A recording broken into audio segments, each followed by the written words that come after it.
He could feel the river's life force pulsing in his veins, and with it, the spirits of the water that had long protected Omar. They spoke to him, ancient and wise, guiding him in what he needed to do. Nadasi opened his eyes and looked at the water, no longer afraid. "Ovia," he whispered, "I am your son. Let the river flow again." As if in response, the heavens opened. Rain began to fall, not in the usual heavy torrents of a storm, but in a soft, steady shower that soaked the earth. The villagers, who had been watching in awe, felt the cool droplets on their skin, their hearts lifting with hope. But that was not all. Obina's mind raced as Amara's cold gaze bore into him. He knew that he had uncovered something dark, something that would incriminate her. But standing here, in the heart of the shrine, with Amara blocking his path, he also knew that he was in grave danger.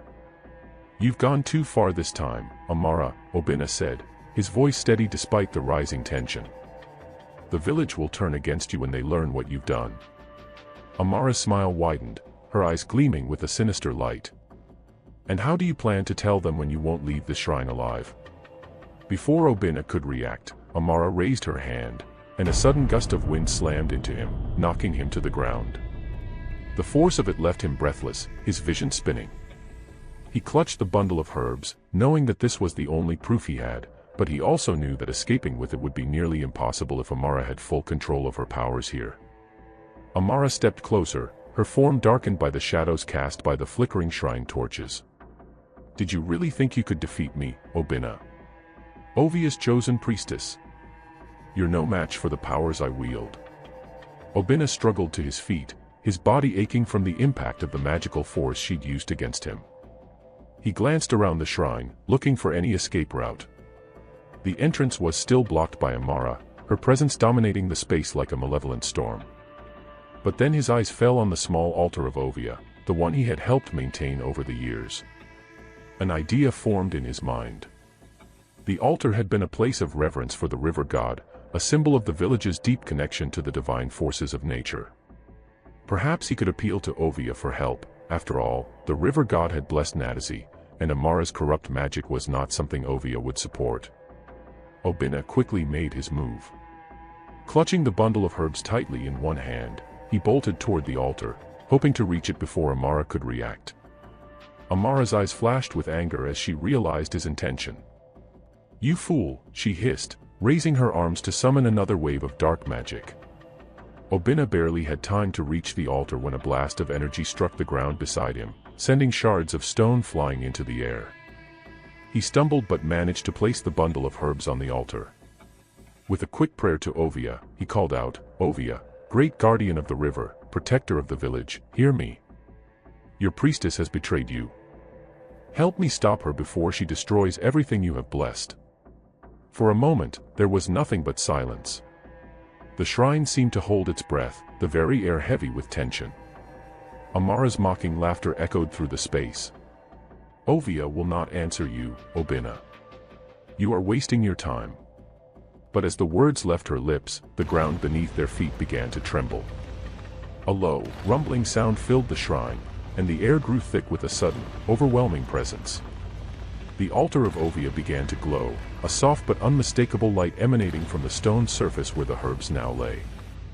Amara's laughter died in her throat, her eyes widening in shock. "No, it can't be."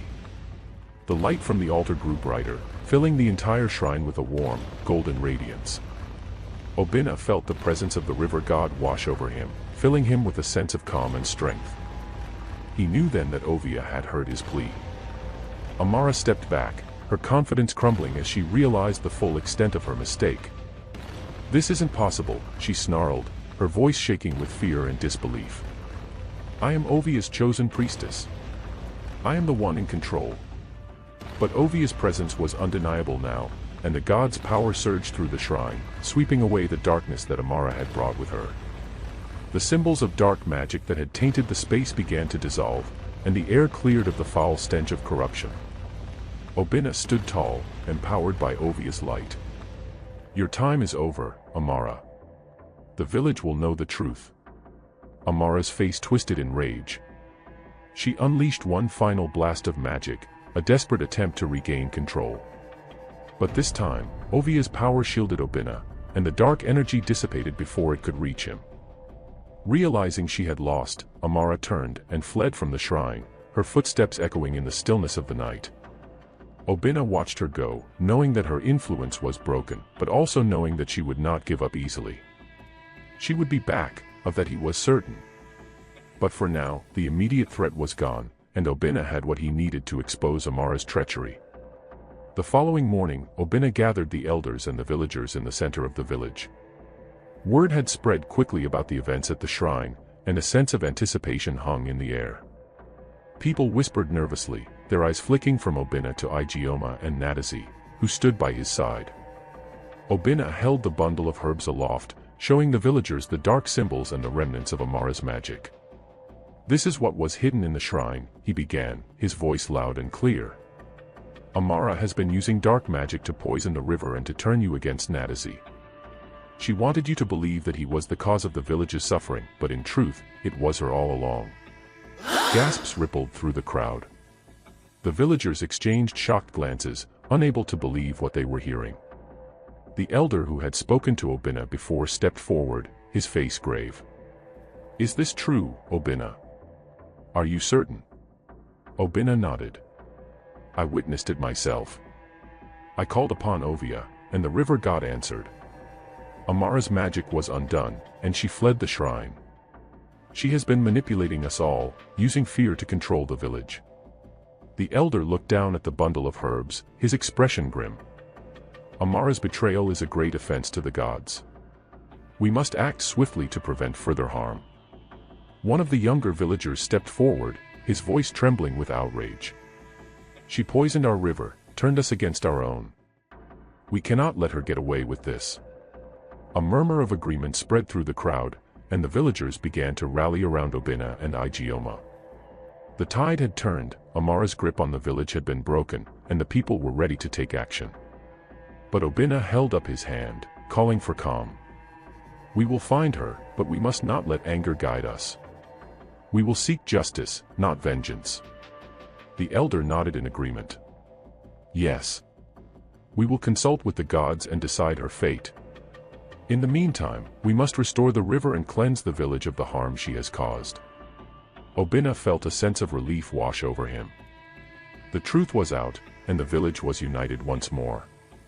But he knew that the journey was not over. Amara was still out there, and as long as she remained a threat, they could not rest easy. The search for Amara began that same day. The villagers, led by the elders and Obina, combed the area surrounding the village, searching for any sign of her.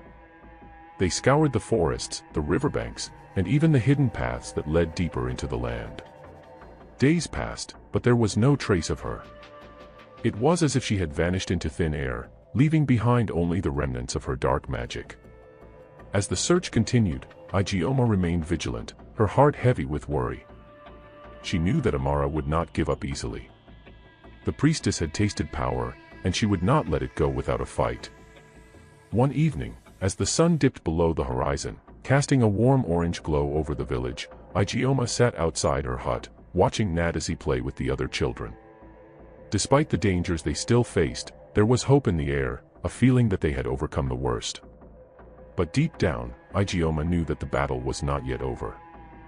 Amara was still out there, lurking in the shadows, waiting for the right moment to strike again. And when that moment came, Ijeoma would be ready. Weeks passed, and life in the village began to return to normal. The river, once poisoned by Amara's magic, was healing. The water was clear again, and the fish had returned. The villagers, no longer living under the shadow of fear, went about their daily routines with renewed energy. But despite the calm, Obina and Ijeoma remained on high alert. They had not forgotten Amara's threat, and they knew that her return was inevitable. Late one night, as the village slept peacefully, Ijeoma awoke with a start. A strange feeling had crept over her, a sense of unease that she couldn't shake. She slipped out of bed and stepped outside, her eyes scanning the darkened village. In the distance, near the edge of the forest, she saw it, a faint, flickering light, moving through the trees. Her heart raced. Could it be Amara? Was this the moment they had been waiting for? Without hesitation, Ijeoma rushed to wake Obinna. "She's here," she whispered urgently. "Amara is back." Obinna's eyes snapped open, and he was on his feet in an instant. "Where?" he asked, his voice low and tense. Ijeoma pointed toward the forest. "There, near the trees. I saw a light moving." Obinna grabbed his spear and nodded. "Stay with Natazi. I'll gather the others." But Ijeoma shook her head. "No. I'm coming with you. We face this together." Obinna hesitated for a moment, but he knew better than to argue. Together, they set off into the night, determined to end this once and for all. The flickering light led them deeper into the forest, where the trees grew thick and the air was heavy with tension. Obinna and Ijeoma moved cautiously, their steps quiet on the forest floor as they followed the faint glow. The moon hung low in the sky, casting eerie shadows through the dense canopy of trees. The flickering light was elusive, dancing just out of reach, as if beckoning them into the heart of the forest. Ijeoma's heart pounded in her chest. She could feel the tension in the air, the calm before the storm. This was it, the final confrontation they had been dreading yet preparing for. They were no longer just protecting Natazi, they were safeguarding the entire village from the threat Amara posed. As they neared a clearing, the flickering light vanished, plunging them into darkness. Obinna raised his spear, his senses heightened, scanning the surroundings for any sign of Amara. The air was still, unnaturally so, and a thick fog began to rise from the ground, swirling around them like a living thing. "I know you're here, Amara," Obinna called out, his voice steady. "Show yourself." For a moment, there was silence. Then, from the edge of the clearing, Amara's voice echoed, filled with malice. "You're brave, Obinna, but foolish. You've meddled in powers you cannot comprehend." The fog parted, revealing Amara standing at the far end of the clearing. She looked different now, her once beautiful features were twisted with anger and desperation, and her eyes glowed with an unnatural light. Her hands crackled with dark energy, ready to unleash at a moment's notice. "You should have stayed in the village, living your simple life," she continued, her voice dripping with contempt. "But now, you've left me no choice." Obinna tightened his grip on his spear, positioning himself between Ijeoma and Amara. "You've poisoned the village, turned us against each other. This ends tonight." Amara's lips curled into a cruel smile. "You think you can stop me? Even Ovia's favor won't save you now." Suddenly, the ground trembled beneath their feet, and the trees around them groaned as if in pain. Dark vines, imbued with Amara's corrupt magic, erupted from the earth, twisting and writhing as they lashed out toward Obinna and Ijeoma. Obinna raised his spear and slashed through the nearest vines, but more kept coming, faster and more vicious. Ijeoma, standing just behind him, raised her hands toward the sky. She had never fully mastered her connection to Ovia, but in that moment, she felt a deep well of strength within her. Closing her eyes, she whispered a prayer to the river god, calling on Ovia to protect them, to help them stop Amara once and for all. A soft breeze swept through the clearing, and the sound of rushing water filled the air. The ground beneath Ijeoma's feet began to shimmer with a faint blue light, and suddenly, a wave of pure, cleansing water surged from the earth. It crashed into the vines, washing them away and clearing a path toward Amara. Amara's face twisted in fury as she saw her magic being undone by the power of Ovia. She screamed in rage and unleashed a torrent of dark energy toward Obinna and Ijeoma, the force of it enough to tear through the trees and shake the ground. But Obinna and Ijeoma stood firm, their connection to Ovia giving them the strength they needed to withstand the attack. Obinna raised his spear, now glowing with the light of the river god's blessing, and hurled it toward Amara with all his might. The spear cut through the air, glowing brighter as it neared its target. Amara tried to summon a shield of dark magic, but it was too late. The spear struck her in the chest, and a burst of blinding light filled the clearing as the corrupt energy within her was torn apart. Amara let out a final, anguished scream as the power she had stolen from Ovia consumed her. The dark magic that had once controlled her disintegrated into the night, leaving nothing but silence in its wake. Amara collapsed to the ground, her body limp and lifeless. Obinna and Ijeoma stood still, their hearts racing as the last remnants of Amara's dark presence faded. The clearing, once filled with malevolent energy, now felt peaceful. The fog lifted, and the stars overhead twinkled brightly, as if the very sky had been cleansed. Obinna slowly approached Amara's fallen body. There was no sign of the dark magic that had once controlled her, only a broken woman, lost to her own greed and desire for power. "It's over," Obinna said quietly, his voice filled with a mix of relief and sorrow. Ijeoma stepped forward, placing a hand on his shoulder. "We did what we had to do. The village is safe now." Obinna nodded, though his heart was heavy. He had once considered Amara a friend, and seeing her like this was a painful reminder of what power could do to even the best of people. The village woke to the news of Amara's defeat, and the relief was palpable. The people, who had once feared the corruption that had tainted their river and their lives, now rejoiced in the return of peace. Obinna and Ijeoma were hailed as heroes, not just for their bravery, but for their unwavering belief in the power of the gods and the strength of their community. The village elders declared a day of celebration, offering thanks to Ovia for protecting them and ensuring the village's prosperity once more. The river, now fully restored, sparkled under the morning sun, its waters clear and full of life. The villagers gathered at its banks, singing songs of gratitude and renewal. As the celebrations continued, Obinna and Ijeoma stood by the river, watching Nadazi play with the other children. They knew that their journey wasn't over. There would always be challenges to face, and they would face them together, just as they had always done.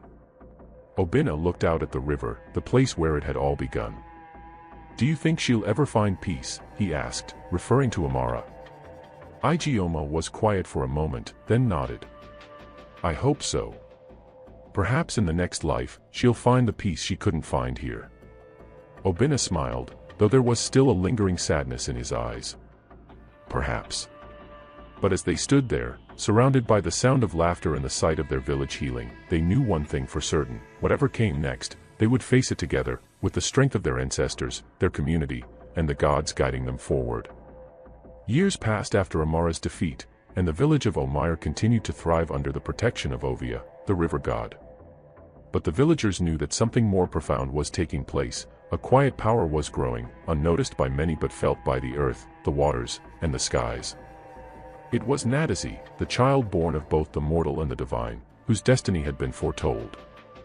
Nadazi had grown into a strong and wise boy. Though still young, he possessed a calm and serene nature that drew people to him. His connection to the river and the spirits that guarded it was evident in the way animals followed him, how the water always seemed to shimmer when he approached, and how the fish swam toward him, as though they recognized him as one of their own. Yet, Nadazi had not yet fully realized his powers, and the village still wondered what his role would be in its future. One fateful day, a severe drought struck the region. The sun scorched the earth, and the once lush fields began to wither. The river, too, began to recede, its waters drying up under the relentless heat. The villagers were afraid. Without the river, they would starve, and their livelihoods would be lost.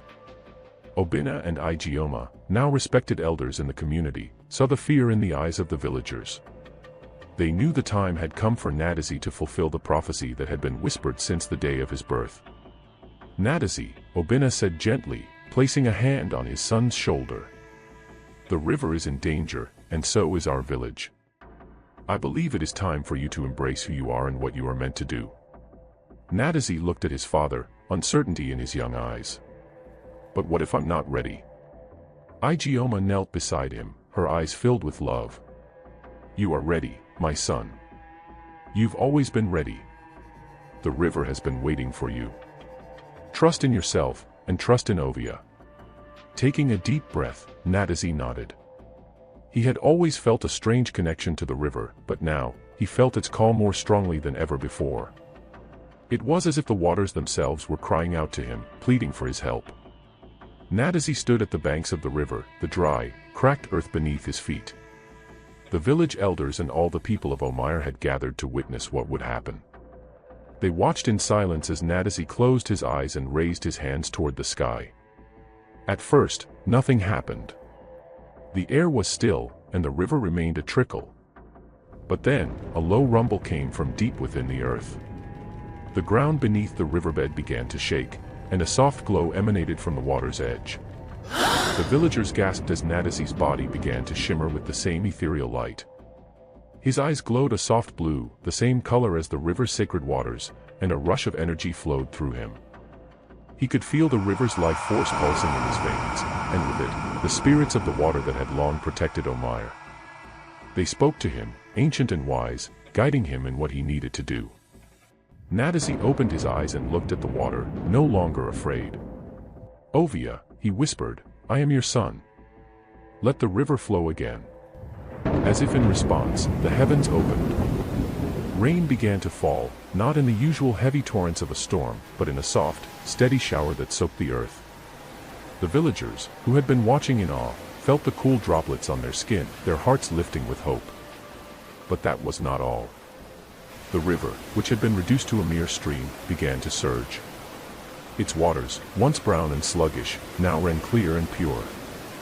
Fish leaped joyfully in the water, and the plants along the riverbank began to bloom once more, their leaves green and vibrant. The drought was over. Nadazi lowered his hands, the light around him fading as the rain continued to fall. The villagers, overcome with joy, rushed forward, cheering and praising Ovia. They embraced Nadazi, recognizing him as more than just a child of their village. He was the bridge between them and the divine, a protector, just as his mother and father had always known he would be. In the days that followed, the village of Omire experienced an abundance it had never known before. Crops flourished, and the fish in the river seemed endless. The villagers no longer feared drought or hardship, for they knew that Nadazi, with his connection to Ovia, would always watch over them. As he grew older, Nadazi's powers matured. He could communicate with the spirits of the water, predict changes in the weather, and even heal the sick by using the river's sacred waters. His wisdom far exceeded his years, and people from neighboring villages came to seek his guidance. Though Nadazi was the child of Ovia, he remained humble, always remembering the lessons his parents had taught him about kindness, generosity, and responsibility. He understood that his powers were a gift, not to be taken lightly or used for selfish gain. And with that understanding, he ensured that Omire remained a place of harmony and prosperity. One day, as the village prepared for its annual festival to honor Ovia, Obina and Igioma sat by the river, watching their son. He stood at the water's edge, speaking softly to the river as he often did. "He's become everything we hoped he would be," Igioma said, her voice filled with pride. Obina smiled, his heart swelling with love for his son. And more. As the festival began and the villagers danced and sang in celebration, Nadazi stood at the center of it all, a symbol of the village's bond with the divine. He had fulfilled the prophecy, but more importantly, he had brought peace, balance, and prosperity to his people. And though his journey was far from over, one thing was certain: the village of Omire would never face darkness again, as long as the child of Ovia walked among them. The moral of the entire story is that true power lies in humility, responsibility, and embracing one's destiny with grace. Both Igioma and Nadazi show that even when faced with the unknown, courage and selflessness can overcome fear and hardship. Greed and envy lead to downfall, while unity and service to the community bring lasting prosperity. In the end, our greatest strength comes from our connection to others and the balance we maintain with nature and the divine.